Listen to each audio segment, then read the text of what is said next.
para a gente. Então, vamos dar por iniciado o nosso especial com o Guilherme de Almeida Prado, cineasta paulista de Ribeirão Preto, certo? Certo. Que manteve uma carreira na cidade de São Paulo mesmo. Inclusive, ficou marcado como um cineasta paulistano. Mas antes de pensar na sua carreira mesmo como cineasta, eu queria começar conversando um pouco com você sobre sua carreira anterior, né? Porque eu sei que você inicia o seu trabalho como assistente de direção, trabalha ali na Boca do Lixo e vai ter uma relação forte com um cineasta como o Odifraga, não é? Isso. Você vai trabalhar, inclusive, num filme como Fêmea do Mar. Você foi, então, para Florianópolis filmar Filmamos lá na Praia Mole, A maior parte do filme era na Praia Mole, no tempo que só tinha uma casa, que era aquela casa que a gente filmou. E como é que foi essa experiência como que o Odi contribuiu contigo? Eu falo justamente do Fêmea do Mar porque eu acho um belíssimo filme, um dos grandes trabalhos do Odi. Mas como é que foi essa relação primeira com um cineasta como Odi Fraga? Eu já tinha feito antes um filme com o Odi, né? Esse era, na realidade, eu acho que esse foi o terceiro filme que eu fiz com o Odi. Eu já tinha feito E Agora José e o Palácio de Vênus. Esse talvez tenha sido o que eu tive eu que acabei escolhendo a locação, eu que cuidei da cenografia, eu que cuidei. Esse foi um filme que eu tive uma participação maior do que nos anteriores, dos filmes do Odi, né? Então, eu não vejo o filme há muitos e muitos anos, mas foi um filme assim que eu tenho uma memória muito boa dele nesse sentido. Foi um filme assim que a equipe toda se dividiu muito para fazer um filme bonito, enfim, filmando em locação, e era um lugar muito bonito mesmo. Legal. Eu pergunto, inclusive, sobre o Fêmea do Mar, que é um filme que eu gosto bastante, mas só que eu acho ele interessante também porque muda-se um pouco aquela ideia que recorrentemente tem sobre a produção na Boca, porque muitas vezes colocam, os filmes eram feitos de forma muito rápida, mas me parece que o Fêmea do Mar tem uma produção mais longa, né, mais demorada, vocês vão até Santa Catarina para fazer o filme, e aí eu resgatei uma entrevista do Odi no Diário Catarinense, que ele fala, né, eu vim para cá por dois motivos. Um, porque eu já me sinto estabilizado na minha carreira para fazer uma escolha assim. E a segunda, porque eu estava com muita saudade da ilha. Então, dá para ver que tem um filme assim com essa paixão, né, de ser feita, ao mesmo tempo que mostra uma produção mais apurada, né, uma produção maior, não aquela produção costumeiramente rápida que costuma se falar sobre a Boca. Era um produtor muito mais caprichoso do que os outros produtores na Boca, que era o Augusto Cervantes. O Cervantes era um produtor que tinha uma preocupação com fotografia, com cenografia, com todos esses detalhes. Então, isso ajudava muito, não resta dúvida. Não eram exatamente eram filmes, os filmes do Augusto eram filmes que mais caprichados, tanto a nível de roteiro quanto a nível de elenco, enfim, ele era um produtor que cobrava até mais do diretor e tudo. Então, eu acho que isso aparece no filme. É um produtor que não fez muitos filmes, mas ele era menos do que o Davi Cardoso, do que o Galante, que eram produtores realmente que faziam filmes bem mais corridos. Nesse ponto, sim, foi um filme que a gente foi todos para lá, ficamos lá e ficamos realmente tentando fazer o melhor possível ali naquela locação, e tinha a ver com o fato do Odi ser de lá, enfim, teve toda uma história talvez um pouco longa, mas assim, tipo, o Odi reencontrou um filho que ele não via há 30 anos, ele conheceu duas netas que ele não conhecia, ou seja, nós mesmos da produção do filme ficamos assim, me lembro que foi umas coisas muito emocionantes, assim, porque mesmo a gente não sabia muito da vida do Odi nessa fase de Florianópolis, certo? Um negócio que tinha acontecido muito antes de todo mundo conhecia. A gente nem sabia nada a gente sabia que ele era de lá, mas não sabia nada do histórico. A gente ficou sabendo tudo lá durante a produção, quando eu conheci esse filho, conheci a mulher do filho, conheci as netas. Foi muito engraçado. E ainda sobre essa entrevista do Odi, é algo que eu vou tocar outras vezes com você, né? A relação com o cinema brasileiro. Porque nessa entrevista com o Odi, ele fala uma coisa que me chama muito a atenção, que a repórter pergunta para ele sobre o Walter Hugo Cury. E aí ele fala que o cinema do Cury é um bolo sem recheio, né? Seria só glacê, né? Não tem uma massa. Aí a repórter fala: alguns falam que ele é o Bergman brasileiro. E aí o Odi responde genialmente: o grande problema do Cury é que ele não foi o Bergman sueco.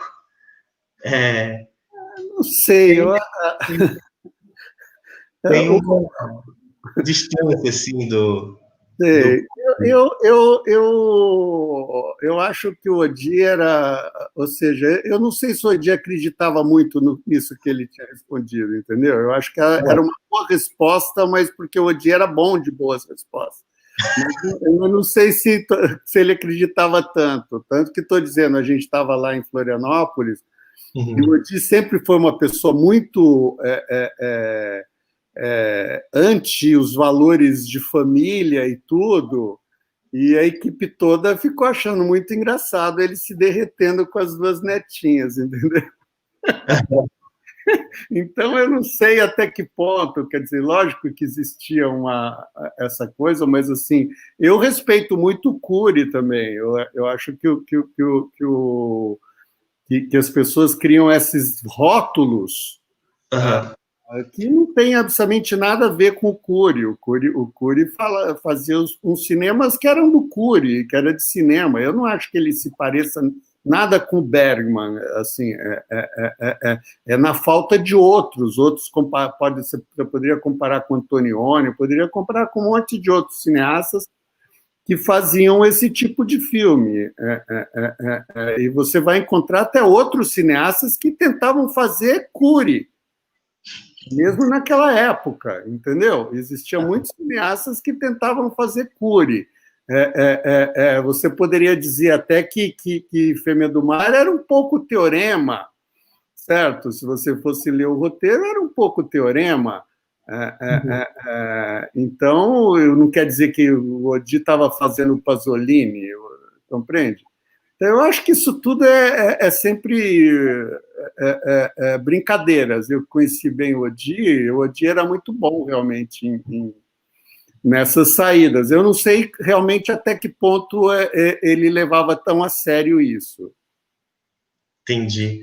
Mas eu até pergunto isso porque tem uma questão depois no seu cinema, né, no próprio cinema que você faz, de uma valorização do cinema brasileiro, seja nos créditos de Perfume de Gardênia, por exemplo, em que você vai colocar um filme brasileiro de Guilherme de Almeida Prado, até levando em consideração aquele momento político,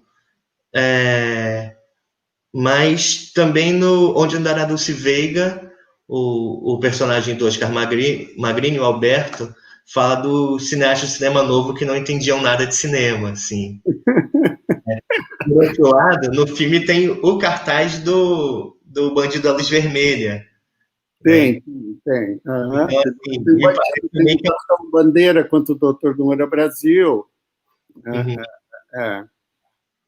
Então, me parece que você também tem ali um certo posicionamento em relação ao cinema brasileiro e uma paixão pelos Ganzerla, né? Porque ele já está no Perfume de Gardenia, já tem uma certa referência. Sim. O Perfume tem bastante coisas que são realmente do Bandido. Tem até atores que do Bandido.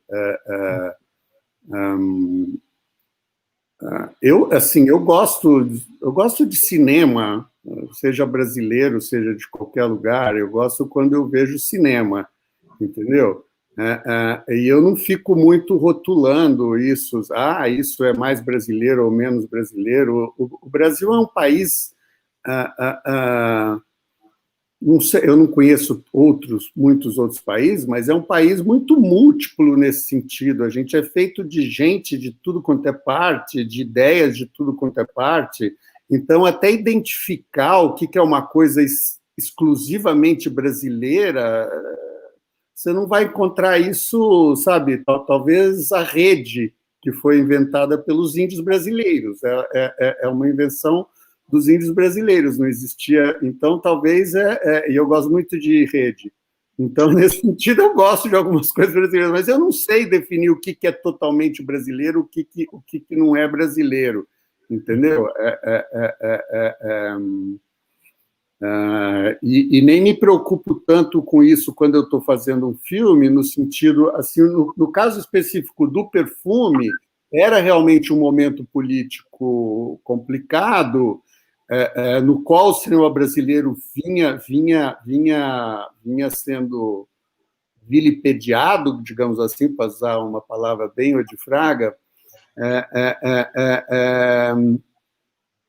e ele tinha nascido dessa proposta, na realidade. Ele nasceu do trabalho que a gente fez de pesquisa com a Casa de Imagens, e era uma ideia de nós cineastas de buscar um novo modelo de cinema popular brasileiro, uma vez que o modelo antigo, que nasce desde a chanchada, depois da porno-chanchada, que era o modelo, digamos assim, do que seria um cinema popular brasileiro, tinha desaparecido no final dos anos 80, com o fim da Boca e o fim da porno-chanchada, não tinha surgido ainda nem a Globo chanchada, que veio a surgir depois. Então, a gente estava preocupado com essa falta de um gênero de cinema popular brasileiro, e o Perfume de Gardenia nasceu desse trabalho. Então, por isso que eu achei que era importante, e eu tinha usado realmente essas coisas que eu gostava, principalmente do cinema marginal brasileiro, que eu achava que tinha menos preconceito, talvez. Quando eu brinco assim, a brincadeira com o cinema novo no Dulce Veiga, eu acho que nem é tão minha. Eu acho que já era uma coisa que o próprio Caio Fernando Abreu também brincava, entendeu? Uhum. E acho que é uma brincadeira, assim, eu gosto do cinema novo também, entendeu? Então é uma brincadeira um pouco com esse preconceito que às vezes tem do pessoal do cinema novo de querer dizer o que é brasileiro, o que não é brasileiro, sabe? Uhum. Então, isso era importante na pesquisa que a gente fez, onde não foi só no caso do Perfume, a gente estudou também a outra, vamos dizer, a versão mais popular de dramaturgia brasileira, que é a novela, certo? E isso é uma versão... a dificuldade que a gente tem até de criar um cinema popular brasileiro nasce um pouco que a gente já tem a novela que supre um pouco essa necessidade que o público tem de dramaturgia brasileira, certo? O que dificulta um pouco a gente fazer um cinema... Os Estados Unidos não tem novela americana que funciona, entendeu? Então, eles podem ter uma dramaturgia mais fácil, a gente tem a novela. E outros elementos que eu acho importante, até de teatro, que eu gosto muito, Nelson Rodrigues, esse tipo de coisa, foi tudo um pouco incorporado para fazer o Perfume de Gardênia, no sentido de buscar uma dramaturgia que fosse brasileira, digamos assim, mas não brasileira com o preconceito de ser brasileira, dizendo isso não é, certo? Então, por isso que eu usei esse tipo de coisa no letreiro do filme. Entendi. Eu até vou puxar um gancho do que você comentou agora, acho que dá para criar alguns ganchos, mas o primeiro que eu queria trazer acho que o seu cinema tem uma característica muito interessante, inteligente, de trabalhar com a ideia do texto estelar, né? Então, a Maite Proença, que vai ser sempre entendida ali como uma mulher bonita, tem o auge dela, talvez, no A Dama do Cine Xangai, e 20 anos depois, no Onde Andará Dulce Veiga. Mas a gente também vê isso assim, com a Cristiane Torlone, no Perfume de Gardênia, ou com o José Maier, que seria talvez um galã mais dúbio do que o Antônio Fagundes, né, que é um galã mais do bem, assim, costumeiramente. Você consegue entender essa persona desses atores muito bem, até a Carolina Dickmann, né, no Onde Andará Dulce Veiga, que já é de 2008, bem distante do filme de 87, como A Dama do Cine Xangai, mas acho que essa questão permeia bastante o seu cinema. Eu queria que você falasse um pouco da sua relação com os atores, por favor. Olha, eu gosto muito de trabalhar com atores, tanto com atores conhecidos quanto com atores desconhecidos. Eu acho, na realidade, assim, quando o espectador vê o filme, o que o espectador vê são os atores. Então, eu acho que esse trabalho assim de casting, de decidir o elenco, para mim é muito importante. Eu não costumo fazer isso quando eu estou escrevendo, porque eu tenho péssimas experiências com essa coisa de escrever, e às vezes pensando com os atores, parece que tem uma praga que sempre que você escreve um papel pensando no seu ator, determinado ator, é justamente esse ator que não pode, por alguma razão, fazer o filme. Então, hoje em dia, eu não penso jamais no elenco. Mas quando eu vou fazer o filme, eu acho isso talvez o trabalho mais importante que eu faço como diretor. Eu acho que quando você escolhe o ator, você, de certa maneira, já está assim, o casamento do ator com o texto é uma coisa que já acontece na escolha do ator. Então, eu gosto de trabalhar, e eu acho que os atores gostam de trabalhar comigo, e eu acho que eu consigo, às vezes, nem sempre, mas eu consigo encontrar a maneira mais bacana de fazer eles brilharem, uma vez que as pessoas vão assistir o filme e olham os atores. A verdade é isso. A grande maioria do público não fica olhando o resto, e nem é para olhar. A história, quem conta é os atores. Quem se mostra é os atores, certo? Então, mas eu nunca fico preocupado assim, se o cara é famoso ou não é famoso, não é exatamente uma coisa que me preocupa, não. Entendeu? É curioso isso. É que muitas vezes esses atores mais conhecidos são aqueles que estão na vitrine. Então, onde que você vai procurar? Tem atores muito bons, mas que eu não sei aonde, não sei como chegar, não sei como descobrir, não sei como saber que eles iam funcionar, certo? Eu vejo já eu não gosto, por exemplo, eu não sou um diretor que gosta de fazer teste. Não digo que eu nunca fiz, eu já fiz em alguns casos, mas geralmente teste é uma coisa quando eu quero uma coisa muito específica, eu preciso do ator para fazer a coisa, então vamos fazer teste, certo? Eu não gosto, eu gosto de ver o que ele já fez. Eu gosto de assistir a obra que ele já fez, e pelo que eu vejo da obra que ele já fez, eu tenho um insight se eu consigo fazer aquilo que eu quero fazer ou não. Estou dizendo, nem sempre acertei. Já houve atores que eu não, assim, eu não fiquei tão... Eu falei, putz, eu achei que dava para fazer isso, não deu, certo? Isso acontece também. Mas, em geral, eu olho o ator, o outro trabalho, e falo, não, então, se eu puxar para cá, puxar para lá, eu consigo fazer o que eu quero no meu filme. E depois eu tento fazer na filmagem, lógico. É mais ou menos isso. Eu nunca fico com essa preocupação. Se o cara é conhecido ou não é conhecido. Isso daí é que, geralmente, os atores melhores acabam ficando conhecidos, porque a gente tem essa grande janela que é a televisão, que é o que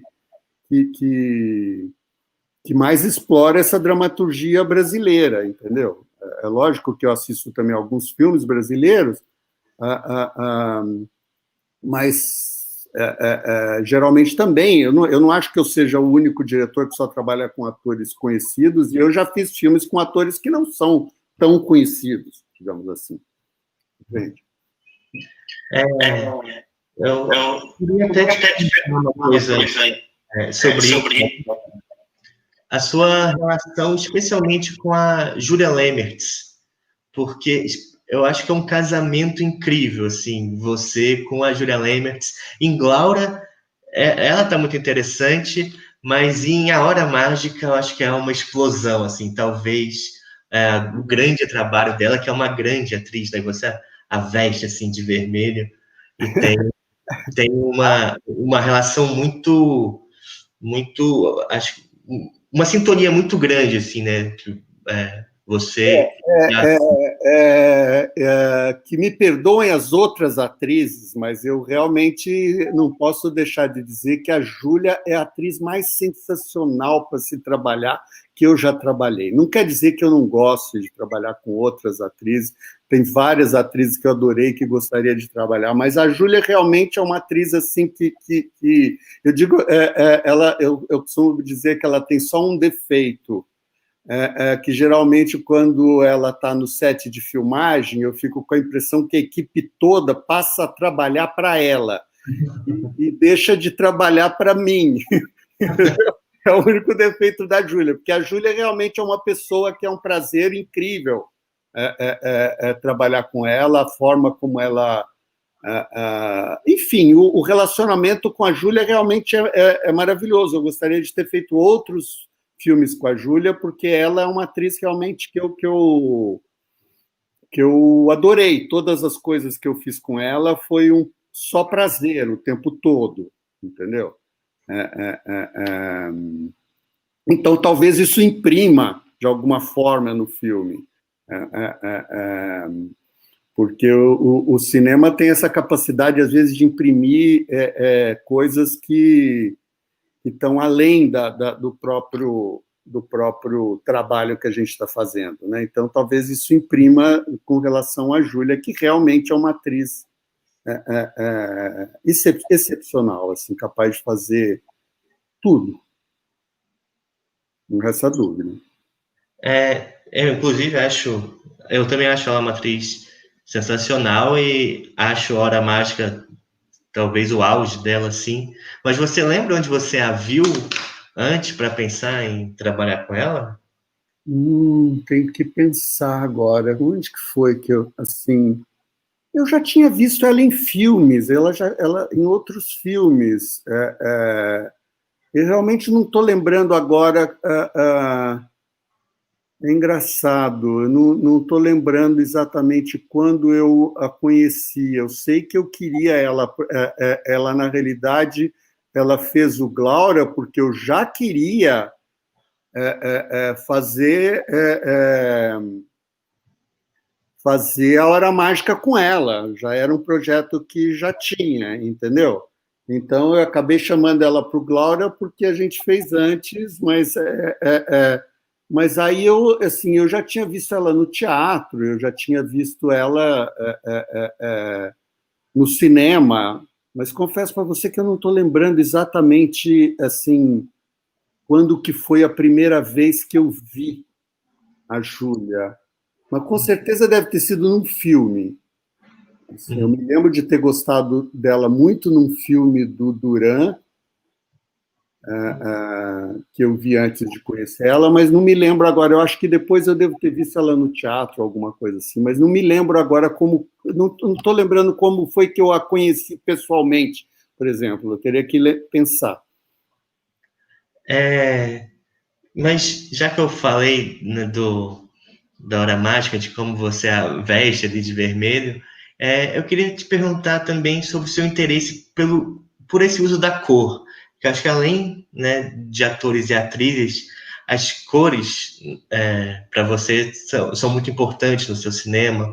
Então, eu penso especialmente na característica de figurinos, que vai ter desde do vermelho em A Hora Mágica, mas também está ali no Perfume de Gardenia, né? A Giza também. Mas a Dulce Veiga vai estar com aquele verde e no final vai estar de amarelo, e sempre essa cor única, né? Em todo o figurino, assim, bastante forte, bastante presente. E aí eu queria saber disso, assim, para você, como que é a sua relação com as cores Eu gosto muito, realmente. Isso é uma coisa. Sei lá, eu acho que eu tenho uma certa influência dessa geração meio pop, que cria até o próprio cinema marginal, tudo isso, que era vamos dizer, eu sou um cara criado nos anos 60, que era uma época muito colorida.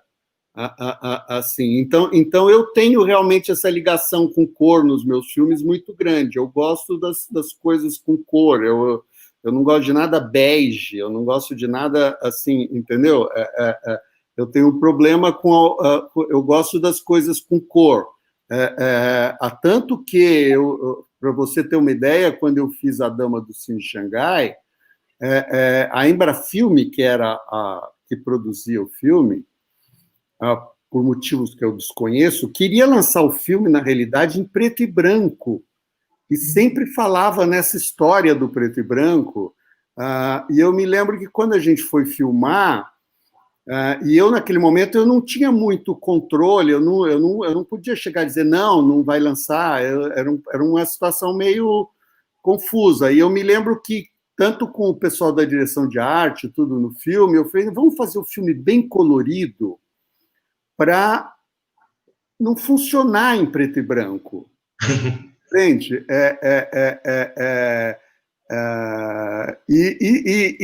E foi o que a gente acabou fazendo, compreende? E depois, graças a Deus, eles perderam depois que o filme ficou pronto, o filme ganhou no Festival de Gramado, colorido, e eles desistiram dessa ideia, mas já no começo existia essa conversa, não, vamos lançar o filme preto e branco, numa sala no Belas Artes, como um filme de arte.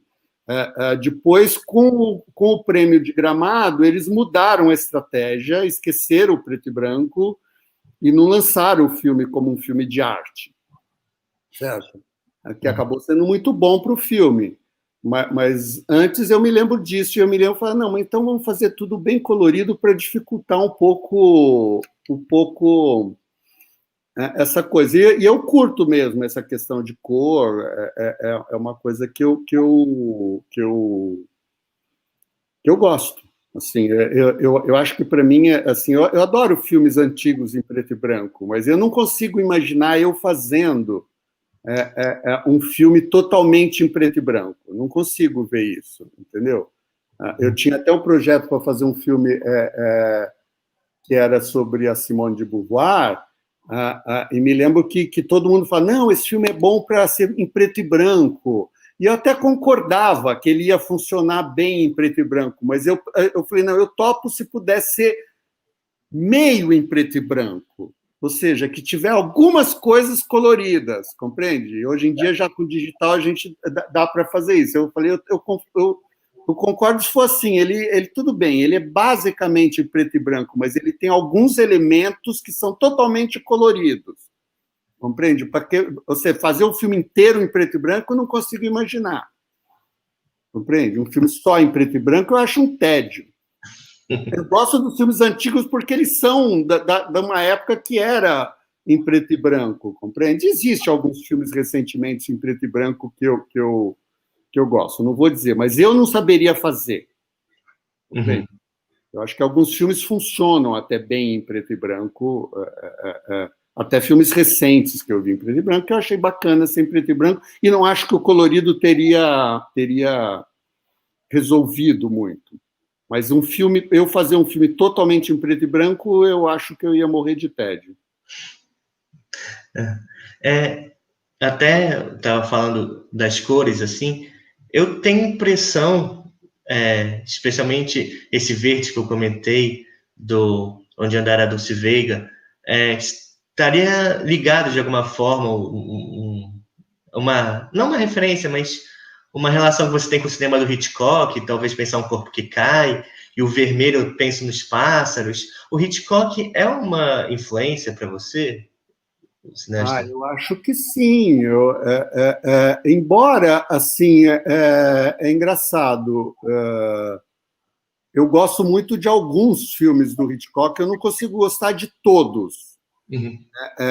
É engraçado. Essa coisa de gostar é muito relativa. Geralmente, eu gosto de diretores que eu não consigo entender. Sabe? Assim, que eu não consigo saber como eles fazem. O Hitchcock me parece um diretor que eu conheço o truque. Então, ele não me soa tão interessante, entendeu? Tem outros diretores que eu assisto e falo, como é que ele faz isso? Eu acabo gostando mais do que aqueles diretores que eu olho e falo, não, mas eu sei como é que ele faz isso. Bacana, fez super bacana.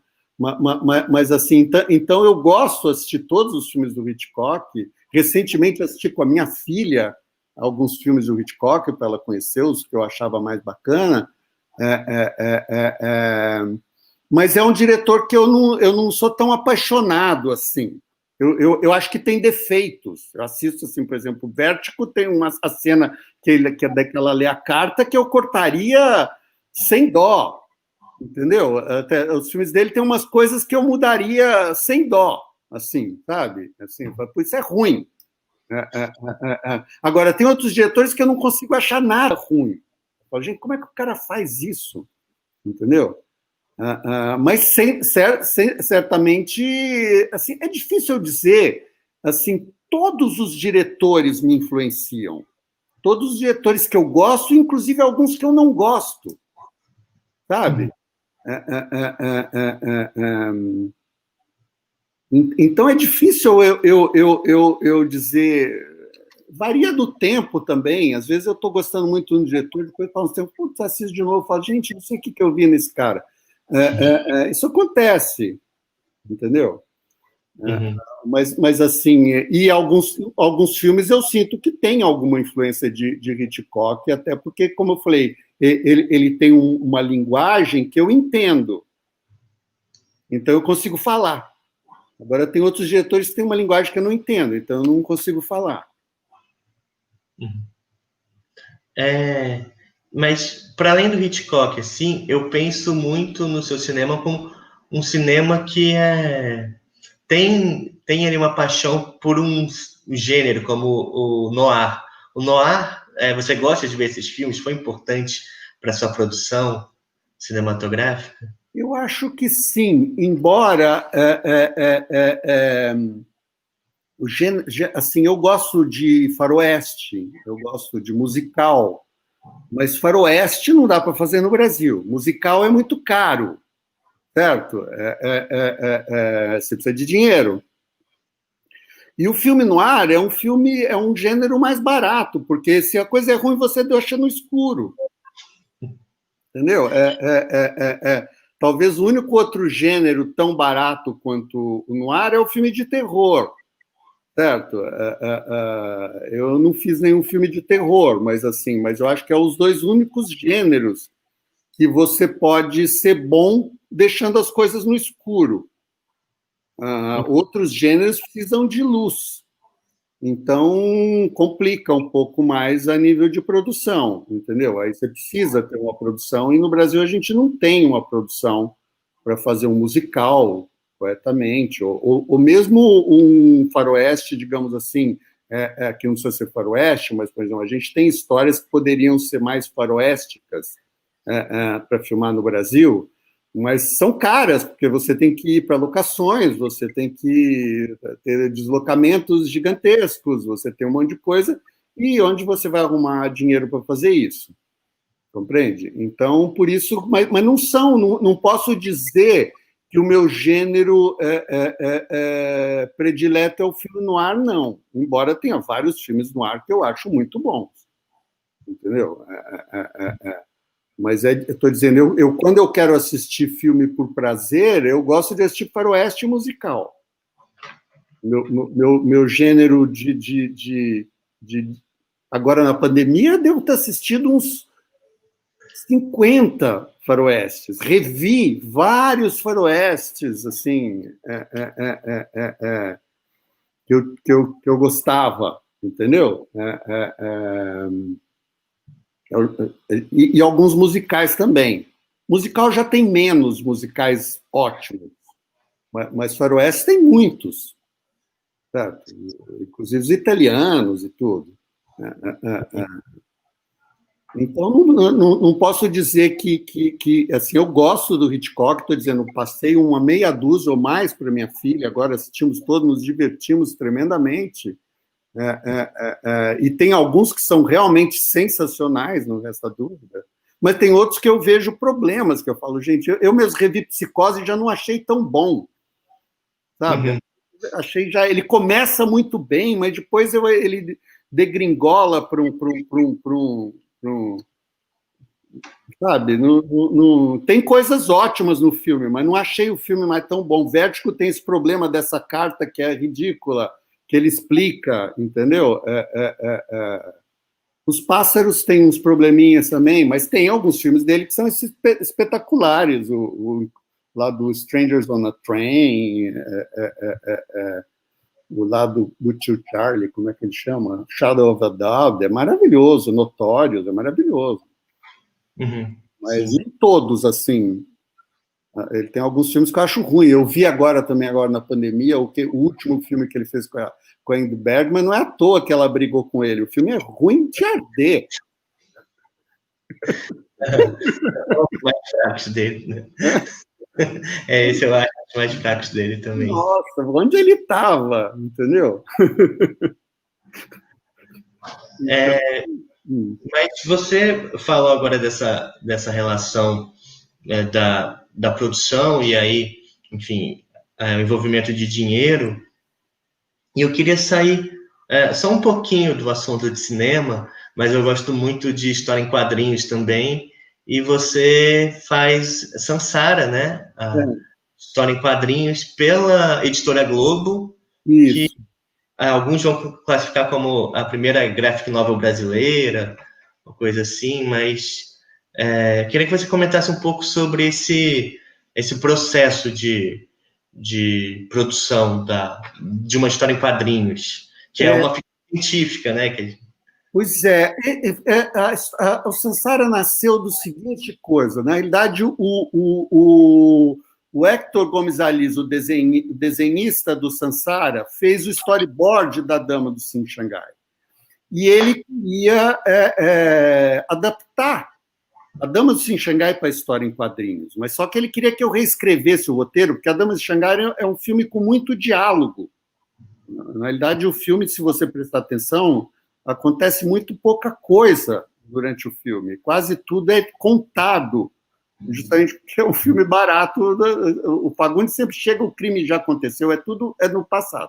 E ele queria que eu reescrevesse o roteiro de forma... Porque história em quadrinhos não pode ser só diálogo. Certo? Uhum. E aí eu falei, olha, eu não vou ter paciência para reescrever uma história, para virar história em quadrinhos. Aí eu lembrei dessa história do Sansara, que era um projeto que eu tinha escrito para fazer um filme americano, para fazer um filme caro, um filme de ficção científica, digamos assim. Aí eu contei a história para ele e nós fizemos A história e foi um processo. É pena que a editora Globo fechou o departamento de graphic novel. Quando a gente terminou, a gente já estava começando a segunda graphic novel, que ia ser um faroeste. Que legal. Na realidade, não era uma graphic novel, porque a Globo tinha dito, foi uma pena, porque tudo que a gente aprendeu para fazer o Sansara, e erramos, porque o Sansara tem muita coisa que eu não gosto, por causa do processo como a gente fez, entendeu? A gente aprendeu no processo que o processo que a gente estava fazendo não era legal, que eu tinha que fazer as coisas mais junto com o desenhista. A gente fez muito de longe, por telefone, não sei o que lá mais, e mandando. O roteiro eu mandava naquele tempo por carta, você acredita? Não tinha nada, eu não estou brincando, eu botava no correio. Embora ele não morava tão longe, mas era mais fácil mandar pelo correio naquela época, porque tinha caixa na frente do meu prédio, então você botava e mandava. Então, só para você ter uma ideia como foi feito. E aí a gente percebeu que só um pedaço da história que a gente fez junto, e esse pedaço ficou melhor, entendeu? E a gente ia fazer isso na segunda, que infelizmente, quando a gente estava no começo do processo, porque a Globo tinha dito que era ruim uma, então eles nos pediram para a gente fazer 5. Só que eu ia contar uma história com 5 pontos de vista, na realidade, e era um faroeste mesmo. A gente ia fazer um faroeste no faroeste mesmo. Trabalhando, inclusive, em 5 gêneros de faroeste, porque faroeste tem, como eu gosto muito de faroeste tem muitos gêneros. Tem o faroeste de xerife, tem o faroeste de ir para o oeste, tem o faroeste de encontrar ouro, tem vários gêneros de faroeste, certo? A gente ia fazer eram 5 histórias que era a mesma história, entendeu? Infelizmente, quando a gente começou a desenhar, começamos o roteiro, montamos os 5 coisas, a Globo fechou o departamento e a gente não foi em frente, porque não tinha também onde exibir, entendeu? E na realidade, assim, o processo também, junto com a Globo, para produzir tudo, eles não tinham nenhum know-how como era. Mas, de qualquer maneira, eles mesmos não aproveitaram o know-how que eles aprenderam fazendo a nossa historinha, entendeu? Foi uma pena, mas foi uma experiência interessante para mim. Eu acho que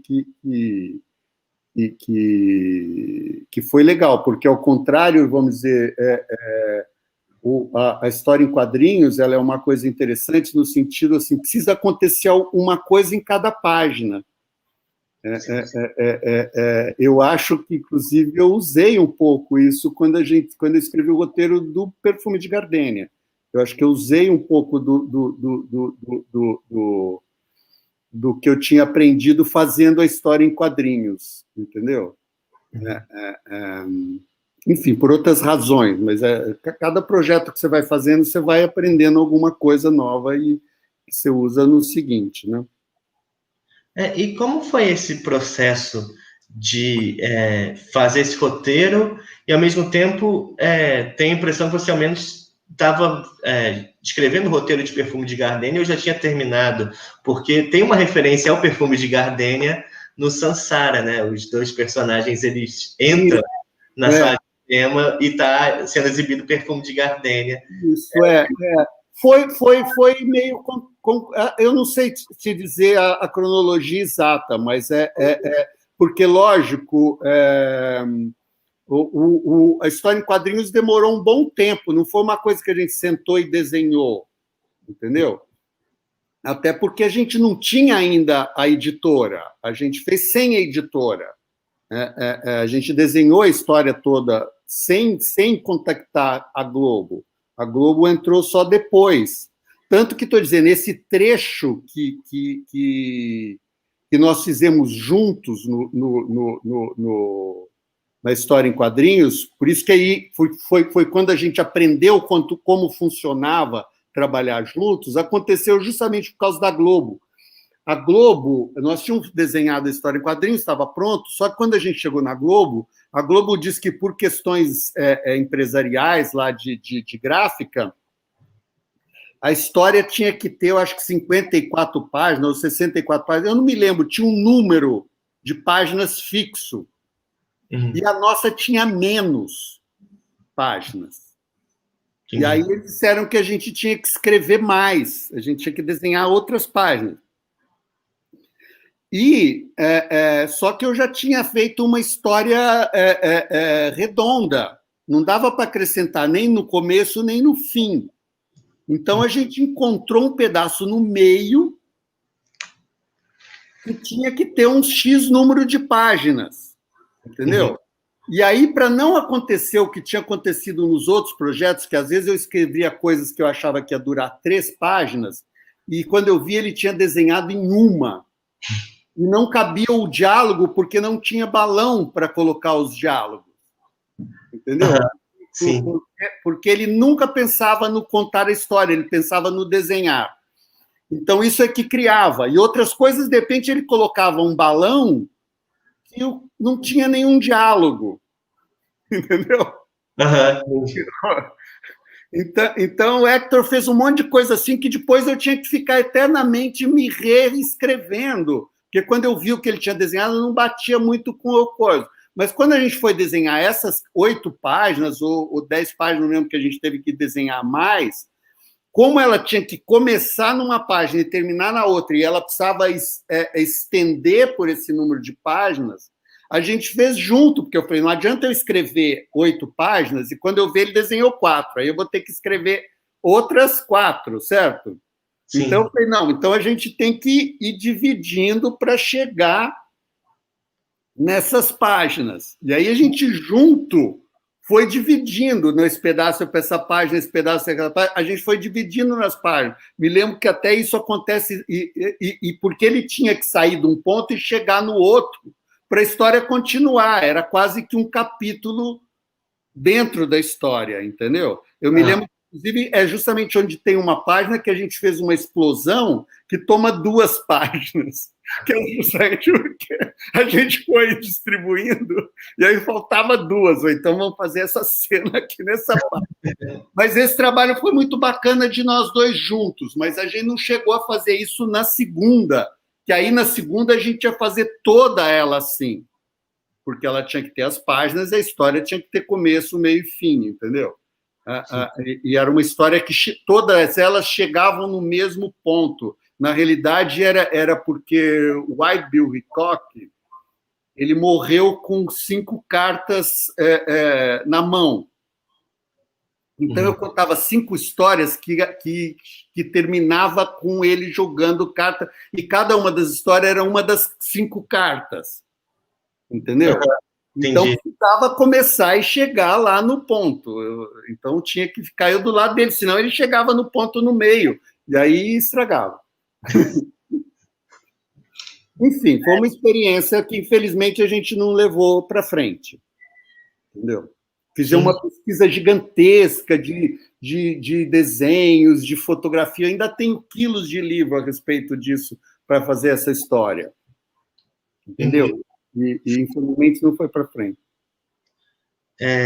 Você até falou do seu interesse pelo faroeste italiano, né, o Western Spaghetti, e a gente vai ter nos próprios quadrinhos, né, um quadrinho como Tex, por exemplo, aqueles quadrinhos da Bonelli, que é italianos de faroeste, né? E que são muito interessantes, e que um influenciou o outro, inclusive, para criar o próprio faroeste italiano, entendeu? E o próprio faroeste italiano depois influenciou o faroeste americano. Então, essa coisa existe no cinema. Mas você estava falando um pouco dessa relação, você teve de criação, né, com o Hector Alísio, e eu tinha uma questão aqui que eu queria te perguntar, não sobre a criação de filmes, claro, mas eu queria saber se você tinha uma relação próxima com o Wilson Barros, o diretor de Anjos da Noite, e o Chico Botelho, que vai fazer o Cidade Oculta. Porque é muito comum pensar esses dois filmes, junto com a Dama do Cine Xangai, como a trilogia do neon-realismo paulistano, né? Até falei no começo que você lembrado como diretor paulistano, talvez muito por conta desse filme, né? Ele tá uma trilogia. Eu tinha sido aluno ouvinte na ECA. E os professores eram o Wilson Barros e o Chico Botelho. Eu não sabia que o Barros tinha dado aula lá, o Chico eu sabia. Eu não fui aluno regular, eu fui aluno ouvinte da ECA no período logo depois, na idade depois de eu ter feito as tareas de todos nós, depois da Boca. Eu fui aluno ouvinte na ECA, entendeu? Tanto que, por exemplo, o Flor do Desejo, boa parte da equipe tem vários colegas meus de classe da ECA que trabalharam no Flor do Desejo, entendeu? Então, eu tinha conhecido tanto o Wilson Barros quanto o Chico Botelho. O Cidade Oculta, eu assisti uma semana antes da gente começar a filmar A Dama do Cine Xangai, porque era o mesmo fotógrafo e tinha saído a cópia do Cidade Oculta. O Anjo da Noite eu só fui assistir depois, porque não estava pronto ainda quando a gente filmou. Mas eu conhecia, assim, ambos, com certeza. Uhum. E tinha assim, uma conversa sobre cinema de vocês? Tinha uma relação de ideia, de uma estética? Porque quando fala-se dessa questão do neorrealismo, eu lembro de um filme, por exemplo, anterior, como Lilian a Suja, do Meliandi, que também está ligado ali àquela noite de São Paulo, né? Muitas luzes neon, mas acho que esses três filmes, eles colocam, né, um pouco essa ideia de trilogia paulistana, até porque a proximidade temporal e esse interesse de vocês por essas cores mais intensas. Eu não me lembro realmente da gente ter conversado sobre isso.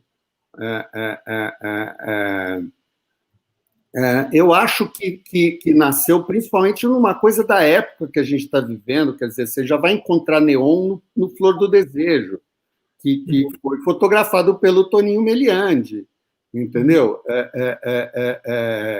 Então, acho que isso já existia daquele momento que estava vivendo o cinema. Eu não foi uma coisa arquitetada, como eu falei, eu fui ver o Cidade Oculta uma semana antes, porque saiu a cópia. Eu vi no laboratório, o fotógrafo me chamou para ver a cópia do filme, entendeu? E ele já tinha feito o Anjos da Noite, mas que eu só fui ver depois. Eu já tinha visto o Chico tinha feito um outro longa que, no fundo, não tinha nada a ver, era bem mais cinema novo, digamos assim, né? O Janete. Eu me lembro pouco, mas não me lembro de ter gostado muito. O Wilson tinha feito uns curtas que tinham um pouco a ver com o longa dele. E eu tinha assistido, acho que, os curtas que ele tinha feito, porque ele, no período que eu era estudante, o Diversões Solitárias, eu acho. Mas isso existia, assim, de certa maneira, era uma coisa que estava acontecendo naquele momento. Eu não acho, não foi uma coisa planejada nem discutida. Eu não me lembro de nunca ter conversado especificamente sobre esse assunto, né? Uhum. Mas vocês sempre circularam ali pelos mesmos espaços em São Paulo? Espaços, com certeza, assim, conhecia bastante, ambos assim, mas como eu falei, eu era meio aluno. Entendi. Eles já eram professores na época. Entendi. Tinha uma outra questão que eu gostaria de fazer para você, E aí eu vou emendar duas agora, que você comentou agora sobre Glaura. Em Glaura, eu sei que é um curta-metragem, mas só que era uma ideia de longa-metragem, né? Era uma primeira ideia. Era para ser um episódio. Era para ser um episódio. Como que era o projeto inteiro de Glaura? O filme foi feito, o outro. Eles só cortaram o Glaura. Seriam 2 episódios? Não, eram 5 episódios. 5? 1, 2, acho que 5 episódios. Ah, tá. Foi feito. Todos dirigidos por você? Todos seriam dirigidos por você? Não. Eram 5 diretores e 5 episódios. Uhum. De 15 minutos. O filme existe. Assim, eu acho até que ganhou o Festival de Gramado, é que ninguém prestou atenção. Entendi. Eu só conhecia o Glaura como um filme separado. Por incrível que pareça, foi uma tremenda sacanagem que fizeram comigo, cortando o meu episódio, mas que acabou, às vezes eu falei, foi a minha sorte, porque eu acabei ganhando o Festival Internacional com o Glaura, e o Glaura acabou tendo uma vida própria maior do que o longa, entendeu? E eu não fiquei eternamente amarrado para um longa que não fez sucesso nenhum. Compreende? Então, na época, eu fiquei muito chateado com esse fato, mas que a médio prazo eu falei, bem, pelo menos eu me livrei dessa, entendeu? E aí, por isso que o Glaura virou um curta, porque não tinha nenhum sentido eu fazer um curta naquela altura do campeonato, certo? Eu fiz um curta porque era um episódio de um longa, entendeu? Foi isso, basicamente foi isso. Entendi. E aí, a segunda questão que eu falei, né, é que no Glaura, a gente estava até comentando mais cedo sobre essa relação de brasilidade, e o Glaura tem uma relação com o futebol muito forte. Mas não é exatamente ele de um jogador de futebol, mas de torcedores apaixonados. E A Flor do Desejo também tem, mas não mais com o Corinthians, como é no Glaura, mas com o Santos, né, que permeia o filme, o Santos Futebol Clube. Então é curioso que eu conheço São Paulo, mas não conheço tão bem São Paulo, mas o filme já marca para mim o seu espaço geográfico pelo futebol. Assim como eu não conheço Santos, até já fui para Santos, mas não conheço bem a cidade, mas o filme já marca para mim, né, aquele espaço geográfico em relação ao futebol, assim. Então, qual é a sua ideia de colocar essas marcações futebolísticas nos filmes? Olha, sinceramente, nunca tinha nem prestado atenção nisso. Eu nem jogo bem futebol, nem nada, nem sou. Eu acho que existe, lógico, assim, eu acho que tem uma coisa muito a ver com personagens, assim, eu sinceramente teria que ver, eu nem me lembro do Flor do Desejo que tivesse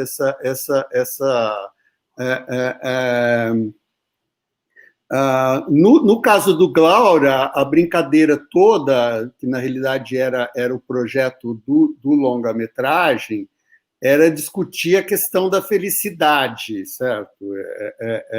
Então, obviamente, eu peguei o Corinthians, porque o Corinthians é aquele time do sofredor, entendeu? Então, aí é que foi a brincadeira, digamos assim.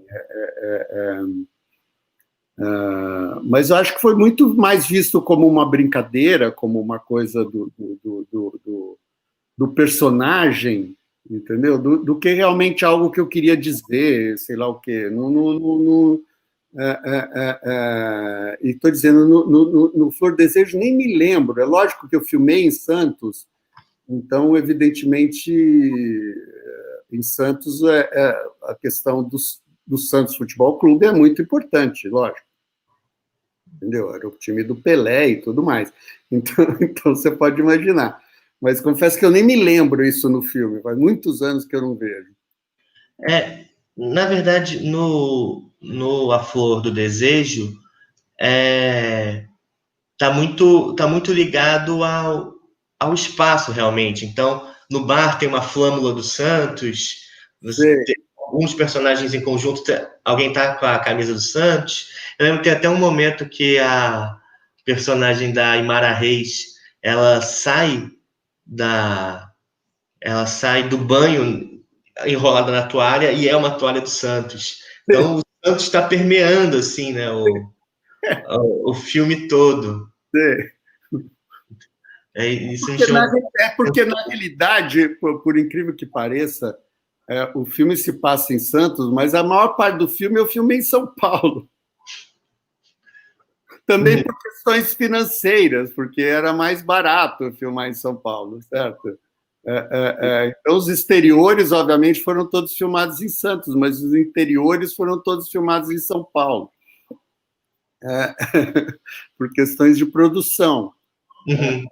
Então, talvez por conta disso, eu tentei encher de coisas de Santos, digamos assim, Não me lembro desse detalhe, sinceramente. Assim, eu acho que nasceu um pouco isso, vamos dizer, para a gente sempre manter a história em Santos, embora, como eu falei, eu filmei uma série de coisas aqui em São Paulo. Entendi. Tem uma questão assim que eu tenho curiosidade na sua carreira, porque você não chegou a ir para o cinema erótico, especialmente cinema erótico mais intenso que a gente vai ter ali no meados da década de 80, na Boca, né? Você vai ter uma explosão disso ali na Boca, mas também no Rio de Janeiro, né? Você vai ter várias produções assim, de maior intensidade sexual, e o seu cinema não vai para esse lado. Você nunca chegou a dirigir um filme, né, com essas características, assim. Por quê? Se você não quis ou rolou a possibilidade? Olha, sincero, nunca nem me passou pela cabeça, assim. As pessoas ligam muito a essa coisa, por exemplo, eu fui trabalhar na Boca do Lixo porque foi o único lugar que me deu um emprego, o único lugar que eu consegui entrar. Não é que eu falei, não, eu quero ir na Boca do Lixo. Eu tentei fazer cinema de tudo quanto é jeito. Todo mundo, estou dizendo, que tinha em São Paulo, todas as coisas para tentar fazer cinema, mas ninguém acreditava. E aí, por uma série de coincidências, eu fui trabalhar nas pornochanchadas, entendeu? E aí, evidentemente, era uma coisa quase que meio natural eu acabar indo fazer filmes de pornochanchada, mas nunca foi o meu objetivo. Eu queria fazer outro tipo de cinema, entendeu? E tive sorte de conseguir fazer quando aquilo acabou. Não sei o que teria acontecido, mas assim, nunca, na realidade, nunca nem Eu me lembro que um distribuidor chegou a propor que eu colocasse cenas de sexo explícito no Flor do Desejo. Mas assim, mas não era o meu projeto, entendeu? E não me passava pela cabeça. Então, e mesmo assim, as pessoas que trabalharam comigo e que foram, por questões financeiras, trabalhar com os filmes de sexo explícito, todas me falavam de que era um clima muito desagradável. Assim, eu não me lembro de ninguém ter ido com muita feliz fazer isso. Foi uma coisa de repente, acabar um universo todo e você ter que fazer o que tem. Muita gente até morreu por conta desse momento, entendeu? Sim. Então, No meu caso, nunca me passou nem pela ideia fazer um filme de sexo explícito, nem nunca tive... assim, por exemplo, eu continuei amigo dessas pessoas que chegaram a fazer, entendeu? O próprio Odi, o Cláudio Portiolli, o Davi Cardoso, mas, assim, eu não me lembro de ter achado que nenhum deles estava fazendo isso como opção, entendeu? Eu acho até que existiu algumas pessoas que foram por opção, mas não essas pessoas que eu costumava trabalhar. Então, foi por falta de opção, entendeu? E durou muito pouco tempo, na realidade. Uhum. E com isso eu já tinha saído, porque aí foi quando eu fui fazer a Dama do Xangai. Enfim, aí eu, vamos dizer, mas foi uma sorte ali daquele momento. Não sei o que teria acontecido. Entendi. Uhum. A gente, enfim, já estamos encerrando, até não quero tomar também tanto do seu tempo, mas eu queria duas questões, assim. A primeira, eu queria que você contasse um pouco como foi trabalhar com Lil Goy, porque já era, né, um dos grandes atores ali do Brasil naquele momento, que vem tanto das chanchadas, mas também tem um papel importante no cinema novo, pensar no Terra em Transe, e você trabalha no Perfume de Gardenia com ele, inclusive ele faz um diretor chamado Odi, né? Aí depois no Glaura, e mais uma vez numa Hora Mágica, em que tem uma história muito engraçada que eu vi você contando no documentário José Lilgoy, da, da dificuldade dele ali, né? Se você puder contar também.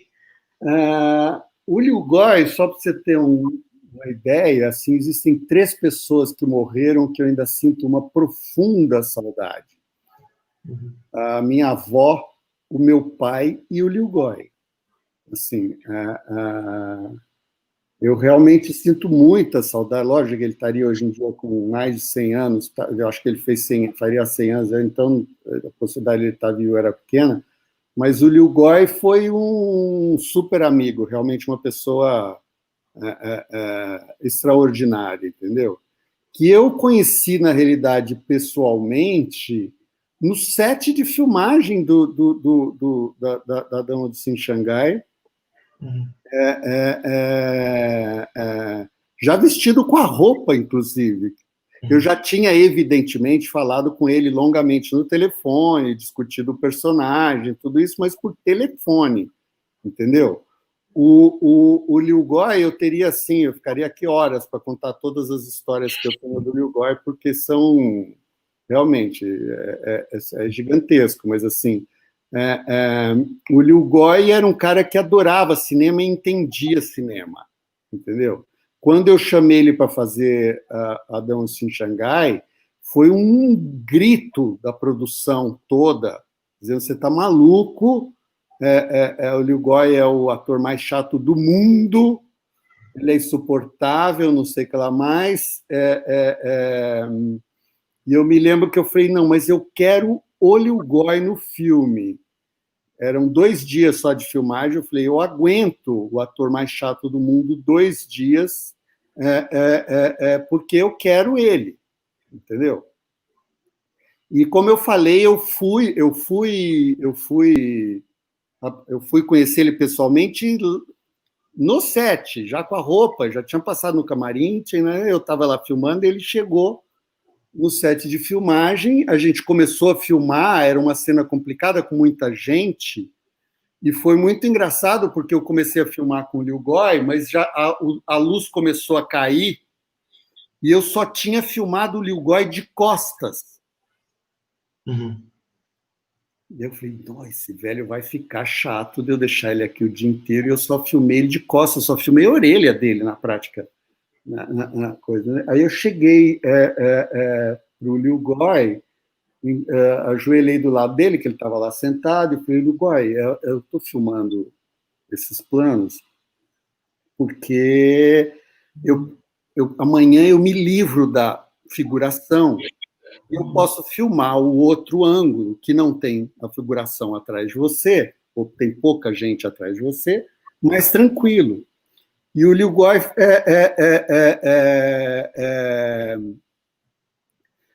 falou assim, não, você está certo, faça isso, eu prefiro até fazer o close, digamos assim, do outro lado, amanhã, mais tranquilo, e coisa, e foi o que a gente fez, entendeu? E ele não me encheu a paciência, nada, e foi um ator excepcional e fez tudo super bem. Porque, como eu falei, ele depois, quando o filme passou em Gramado, ele deu uma explicação que eu falei, agora eu entendi a história do ator chato. Alguém no debate, ele estava elogiando o filme, falando que o filme era maravilhoso, não sei o que lá mais.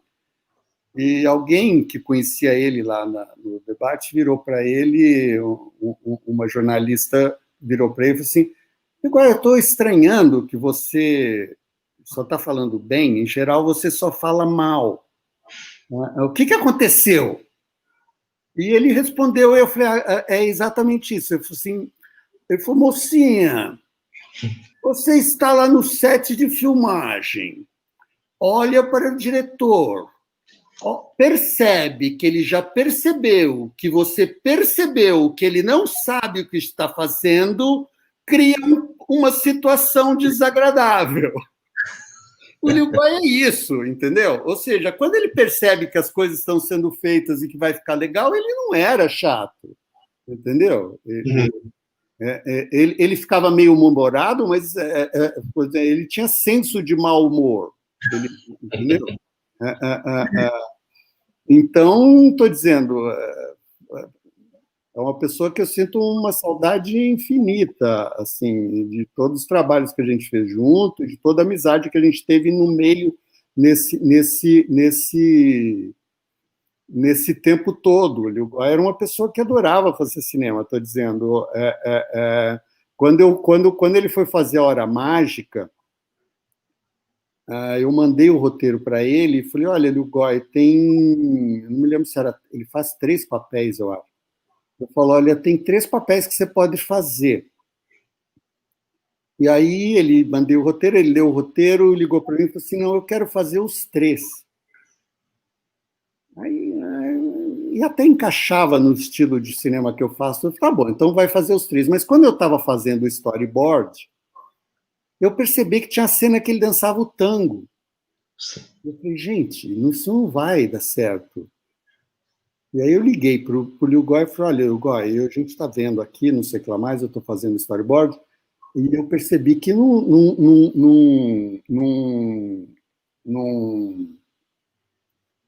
você não vai conseguir fazer essa cena. Então é melhor você fazer 2 personagens, e eu vou chamar um outro ator que eu conhecia para fazer o que dança o tango. Ele ficou possesso. Ele conseguiu, a Globo pagou ele para ir para Nova York, operar a perna, e ele foi para Nova York, e eu tenho amigos em Nova York que foram visitar ele no hospital, ele lá operou a perna, conseguiu, a Globo pagou para ele ir, foi lá no Super Hospital, operou a perna, não sei o que lá mais, para fazer o personagem. E voltou para fazer o personagem, certo? E aí eu botei ele lá com a Júlia para ensaiar, TTT, lá no Rio, e fomos filmar. E foi a única vez que eu briguei com o Liu Guai, porque o Liu Guai, e ele veio sem bengala, e andando para lá e para cá, maravilhoso, para lá. Eu briguei com o Liu Guai na Hora Mágica, porque o Liu Guai começou a esquecer o diálogo e falar coisas do tipo assim, então ele entrou por aquela porta, e eu falava, Liu Guai, a porta está ali, ele entrou por aquela porta, ele sabe assim, ele entrou por aquela porta, pro lado errado. Eu falei, Guai, a porta está ali, ele entrou por aquela porta, ali, a porta.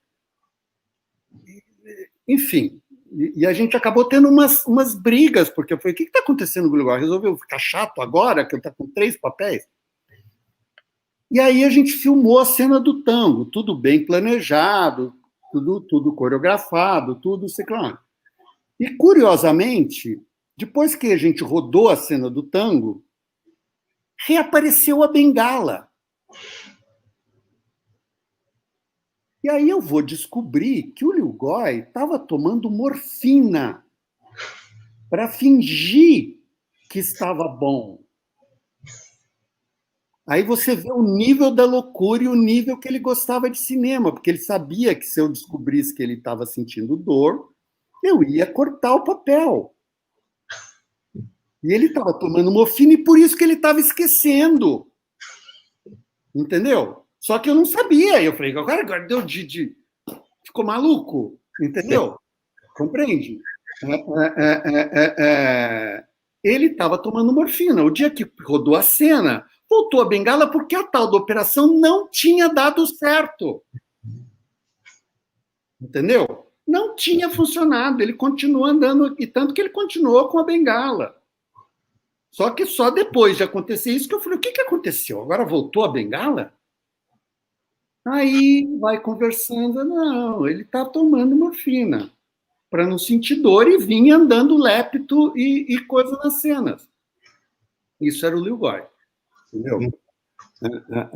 E tem milhões, como eu falei, de histórias malucas do Lilgoy, mas o Lilgoy era realmente, enfim, eu adorei ter trabalhado e ter o Glauber eu escrevi para o Lilgoy, e eu escrevi graças ao Lilgoy. Na realidade, quando me chamaram para fazer o tal episódio, eu ia fazer um episódio completamente diferente do que o Glaura. O Glaura nasceu de um telefonema do Lilgoy. Porque eu ia fazer o filme com a Júlia e o Alexandre.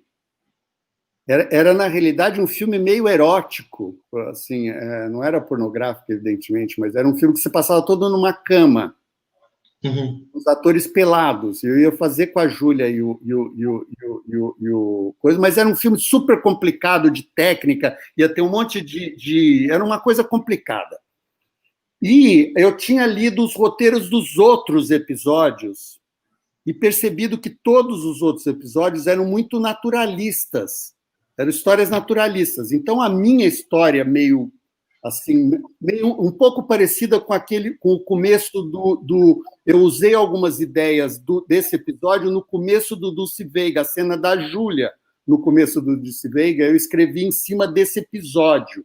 Ah, tá. Eu tinha escrito para filmar por filme de episódios. Aquela cena, inclusive, é meio roubada desse filme de episódio, entendeu? Entendi. Só que o episódio ia mais para frente, era mais longo. Sim, sim.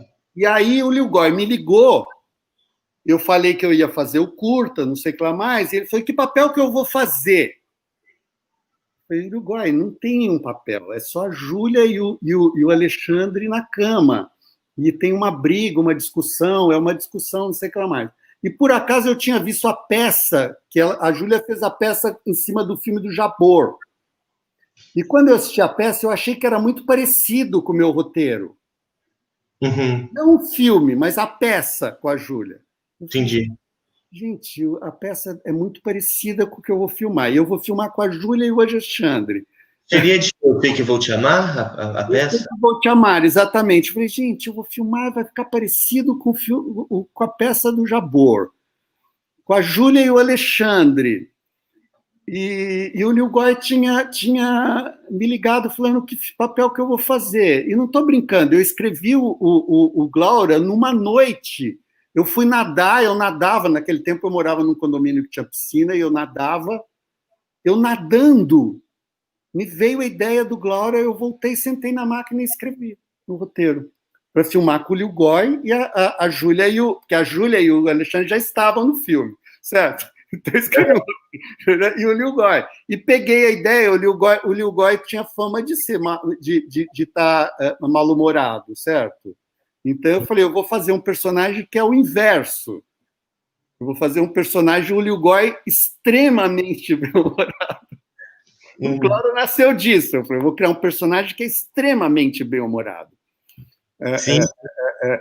Mas que o bom humor dele deixa todo mundo mal-humorado, que era o contrário do Lilgoy.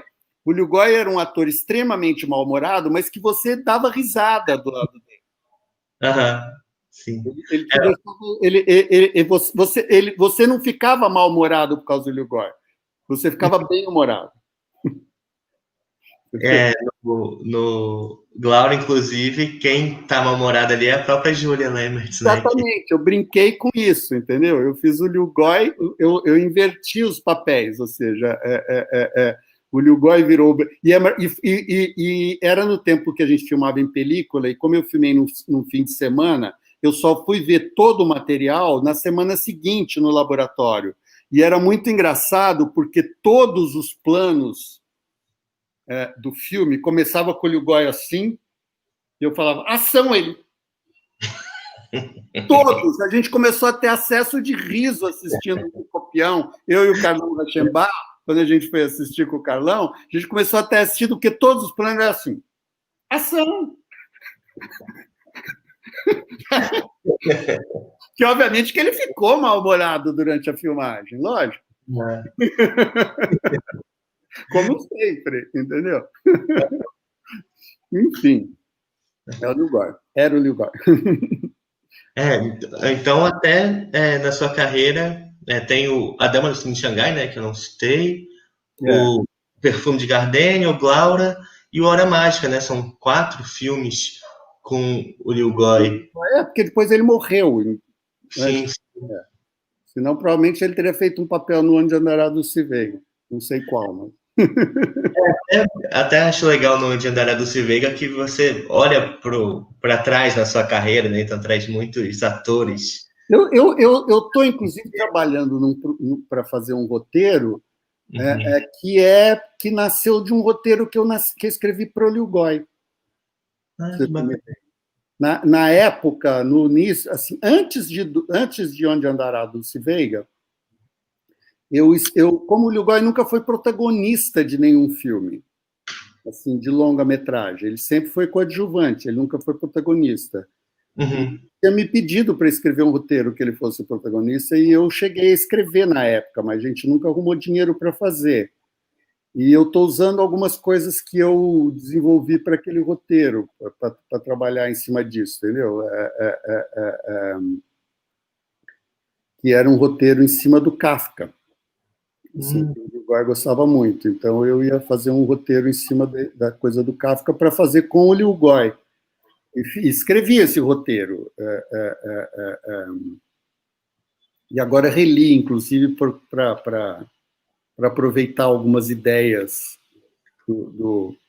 não com o Lilgoy, não vai ser com o Lilgoy, logicamente, mas para aproveitar algumas ideias desse roteiro que eu tinha ficado escrevendo longamente para fazer o filme que o Lilgoy era o protagonista. Entendeu? Até pensa ali nas chanchadas, ele vai ter sempre o papel de vilão, né? E aí o protagonista estaria mais ligado ao Anselmo Duarte, talvez. Eu até chamei o Lilgoy, eu queria o Lilgoy exatamente na Dama do Xangai, do Cine Xangai, exatamente por causa disso, porque eu queria pegar, vamos dizer, aquele ator clichê que sempre faz o vilão, num personagem que você pode achar que é o vilão, mas ele não é, mas enfim, eu queria justamente essa persona, por isso que eu falei, eu quero o Lilgoy, eu não quero nenhum outro ator para fazer esse papel. Mesmo que ele seja o ator mais chato do mundo, eu aguento 2 dias, mas é ele que eu quero. Entendeu? Ele mas tem até... Não, só eu ia comentar, desculpa, que ele tem até um papel muito interessante, né, em relação a essa persona dele também, no filme do Roberto Farias, né, o Roberto Carlos em Ritmo de Aventura. E também realmente, essa era a ideia. Quando eu chamei ele, depois eu fui colocando ele em outras. Fiz essa brincadeira com o Odi. Eu tinha um outro projeto, porque tinha nascido também o Perfume de Gardenia, também tinha usado de uma outra ideia, que era fazer um filme que eu tinha, que ainda tenho esse projeto, Só que eu nunca consegui dinheiro para fazer, que é sobre a boca. Assim, é um filme... Que legal. Em que um dos personagens principais é o Odi mesmo. Que bacana. É. Ainda há uma ideia de quem sabe levar para frente esse projeto? Esse é um projeto que eu nunca tirei da minha agenda. Assim, eu nunca tirei da minha agenda fazer esse filme. Agora mesmo mandei recentemente mandei a sinopse para Netflix, essas coisas. Porque é uma comédia, né? Entendi. É uma comédia. Recentemente eu mandei, assim, não sei se vai colar. Um amigo meu que é produtor, que precisava... você não tem uma comédia, não sei o que lá mais? Eu tenho essa, entendeu? Tem que colar. Tem um personagem... Muito assistir. Comédia sobre a época da boca, lógico. Sim, sim. Especialmente ali no final dos anos 70 e início dos anos 80, que você já estava inserido? Ou não, o personagem principal, na realidade, é um assistente de direção chamado Guilherme. Que trabalha com um diretor chamado Odi. Não quer dizer que o filme vai ser totalmente biográfico. Entendi. É uma comédia. Mas é isso, basicamente é isso. A história, o personagem principal nem é o Odi, o personagem principal é o Guilherme. Bacana. Legal. Bom, Guilherme, só queria, antes da gente encerrar, eu estava pensando nesses filmes que você fez com o Odi, e no fim das contas é até mais da metade dos filmes que eu consegui assistir, né, da sua carreira, porque eu não consegui assistir o As Taras de Todos Nós, o seu primeiro longa, e Uma Palavra, né, o seu último longa. Então, só que você pudesse pincelar, especialmente esse seu início ali de carreira com As Taras. As Taras, na realidade, originalmente era um projeto de 4 episódios, o qual eu só ia dirigir um e escrevi o roteiro dos 4. Por uma série de coincidências, de coisas, assim, um dos diretores pulou fora e virou 3 episódios. Aí o produtor brigou com um dos 3. Aí eu ia dirigir 2 e o fotógrafo do filme ia dirigir o terceiro. Mas aí acontece que só eu, na realidade ele ia dirigir, mas eu tinha que dizer como é que tinha que fazer, porque ele era fotógrafo. E aí um dia ele chegou e falou, por que você já não dirige os 3? Eu vou fotografar os 3 mesmo, e aí pronto. E As Taras nasceu disso. Nasceu de escrever e que, na realidade, foi um roteiro pedido justamente por esse que saiu. Na realidade, foi o Toninho Meliandi, que era o 4º diretor, que tinha pedido para mim escrever um roteiro de 4 episódios para 4 diretores. E As Taras nasceu disso. Assim, quando a gente estava... Quando eu fui assistente do Toninho no último filme que eu fiz como assistente de direção. Ele falou, você não escreve um roteiro, entendeu? Foi mais ou menos assim, As Taras. Foi feito meio no susto, eu digo assim, porque foi muito rápido, vamos dizer, eu estava lá trabalhando como assistente e, de repente, dirigi um filme. Foi mais ou menos assim. Mas foi importante, assim, como primeira experiência de direção? Sim, eu acho que sim. Eu acho que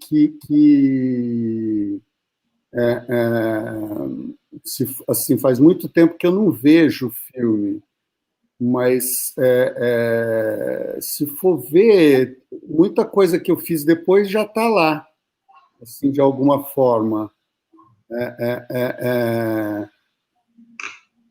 Pelo menos do que eu me lembro, assim, já tinha um monte de coisa que depois eu desenvolvi melhor, entendeu? Mas já era um filme que brincava um pouco com a coisa de cinema, já tinha um monte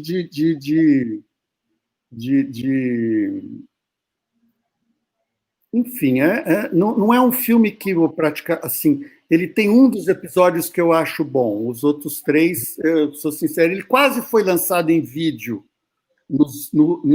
justamente em 1990. Uhum. Foi a última vez que eu assisti o filme, foi justamente o que a gente fez. Naquele tempo tinha que fazer cópia 16mm para telecinar, e eu fiz uma cópia 16mm do filme, porque ia ser lançado em vídeo. Mas aí entrou o Collor, acabou com tudo e ele não foi, nem telecinado, entendeu? Mas eu me lembro que foi engraçado porque quem ia lançar o filme em vídeo era o mesmo que lançou o perfume não, a Flor do Desejo e a Dama.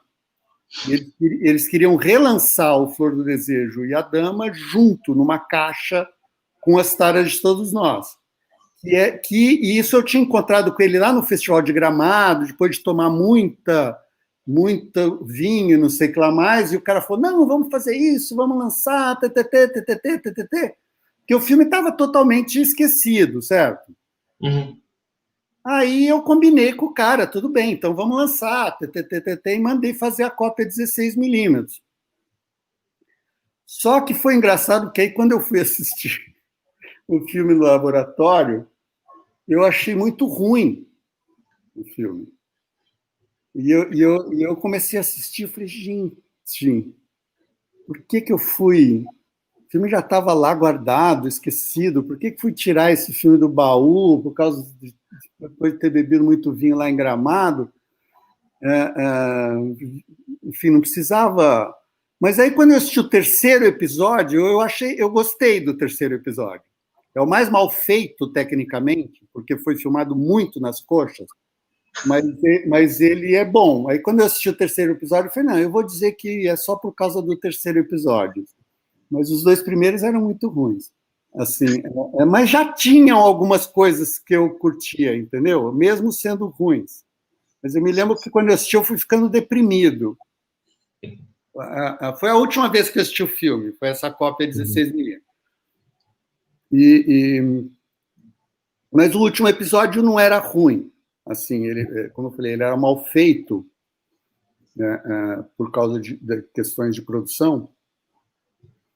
Mas eu me lembro quando eu assisti, eu falei, não, eu vou dizer que vale a pena por causa do último episódio. Enfim, eu nunca mais vi, ou seja, faz 30 anos que eu não vejo esse filme. E hoje ele está na Cinemateca Brasileira. Os negativos estão lá. Espero que não pegue fogo, porque aqui no Brasil os museus costumam pegar fogo, né? Sim, sim, a Cinemateca Brasileira está passando por um momento Absurdo, entendeu? É uma coisa inexplicável, mas meus negativos estão todos lá. Uhum, entendi. Espero que a gente passe por essa e consiga Antes que pegue fogo. os filmes, né? De fato, antes que venha uma tragédia como essa. Já tivemos outras em outros museus e a própria Cinemateca Brasileira, né, teve. Pegou fogo também. Já pegou fogo. Uhum. É terrível, mas parece que você está brincando, mas eu estou falando sério. Não, sim, sim. Enfim, eu tenho que pensar isso. E aí você tem um último filme, né?